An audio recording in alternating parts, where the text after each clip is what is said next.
জীবিত কলেজ ছাত্রী শ্রাদ্ধ। নদিয়ার কৃষ্ণগঞ্জে অমানবিক ঘটনা। নদিয়া জেলার সীমান্তবর্তী কৃষ্ণগঞ্জ থানার খাটুরাপাড়া গ্রামে এক চাঞ্চল্যকর ও অমানবিক ঘটনা ঘটেছে।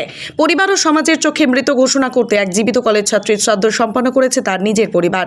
রিয়া বিশ্বাস নামের প্রথম বর্ষের ওই ছাত্রী সম্প্রতি পরিবারের অমতে এলাকার এক মুসলিম ছেলেকে বিয়ে করে। এই ঘটনায় পরিবার এবং পাড়ায় তীব্র উত্তেজনা সৃষ্টি হয়। ঘটনা প্রসঙ্গে জানা গিয়েছে, রিয়া প্রথমে পরিবারের কাছে ফিরে এলেও পরে তিনি স্বেচ্ছায় স্বামীর কাছে ফিরে যান।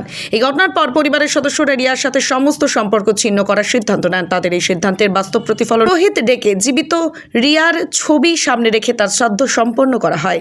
রিয়ার বাবা টোটন বিশ্বাস কর্মসূত্রে ইসরায়েলে থাকায় যুদ্ধ পরিস্থিতির কারণে তিনি দেশে ফিরতে পারেনি, তাই রিয়ার শ্রাদ্ধ কার্য সম্পন্ন করেন। রিয়ার মা, কাকিমা এবং পরিবারের অন্যান্য সদস্যরাও এতে উপস্থিত ছিলেন।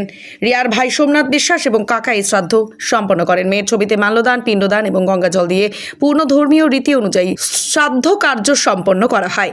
এই ঘটনা ছড়িয়ে পড়তে এলাকায় তীব্র আলোড়নের সৃষ্টি হয়েছে। অনেকেই এটিকে চরম সামাজিক বর্জন হিসেবে দেখছেন এবং এর অমানবিক এবং মধ্যযুগীয় মানসিকতার প্রতিফলন বলে সমালোচনা করছেন। অন্যদিকে কিছু মানুষ ধর্ম, সংস্কৃতি এবং পারিবারিক মূল্যবোধ রক্ষার জন্য পরিবারকে এই কঠিন সিদ্ধান্ত নিতে বাধ্য হওয়ার পক্ষে সওয়াল করছেন। স্থানীয় প্রশাসনের পক্ষ থেকে এখনো কোনো মন্তব্য পাওয়া যায়নি, তবে সামাজিক যোগাযোগ মাধ্যমে ঘটনা নিয়ে আলোচনা এবং সমালোচনার ঝড় উঠেছে। সেটা না হয় আজ হচ্ছে শ্রাদ্ধ, এটা একটা দুঃখের কথা। এই কেন ঘরের শ্রাদ্ধ হলো কেন? নিজের ভাই নিজে কুরুল বেরিয়েছে, তাই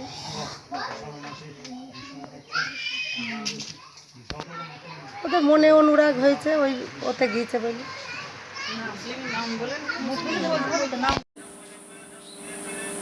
আজকে কিসের শ্রাদ্ধ হচ্ছে এটা? এই মেয়েটা চলে গিয়েছে মুসলমানের সাথে, এই জন্যই মেয়ের মা বাবা তার স্মৃতি রাখবে না, তার শ্রাদ্ধ শান্তি করে তার বিদায় করে দিচ্ছে। তাহলে করা যায়, জীবিত মানুষের শ্রাদ্ধ করা যায়, অনেকেই করে। হ্যাঁ, অরুণ চক্রবর্তী। কেন বাবা কোথায়? বাবা বাইরে আছে।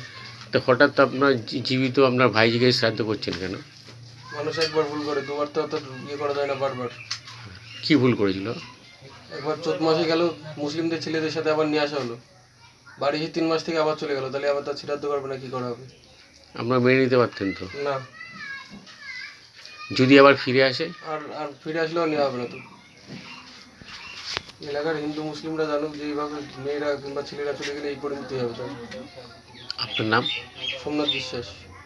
ট্যাক্সমেট অ্যান্ড জিএসটি সুবিধা কেন্দ্র এখন আপনার শহর দিনহাটায়। বিগত 7 বছর যাবৎ সুনামের সাথে কাজ করে আসছে ট্যাক্সমেট। আমাদের এখানে যে পরিষেবাগুলি পাচ্ছেন তা হলো GST registration, GST return, TDS ও TCS return, company registration, society school club registration ও বাৎসরিক return, ISO certification, trademark registration, import export licence, income tax return ও অডিট, ব্যাংক লোন প্রজেক্ট ও ব্যাংক লোনের জন্য CMA data, Udyam registration, professional tax সহ আরো বিভিন্ন ট্যাক্স এবং আপনার ব্যবসা সংক্রান্ত পরিষেবা। তাই যে কোনো কাজের জন্য শীঘ্রই যোগাযোগ করুন আমাদের সাথে। আমাদের ঠিকানা ট্যাক্সমেট দিনহাটা, আস্থা নার্সিং হোমের পাশে, জলের ট্যাঙ্কের বিপরীতে।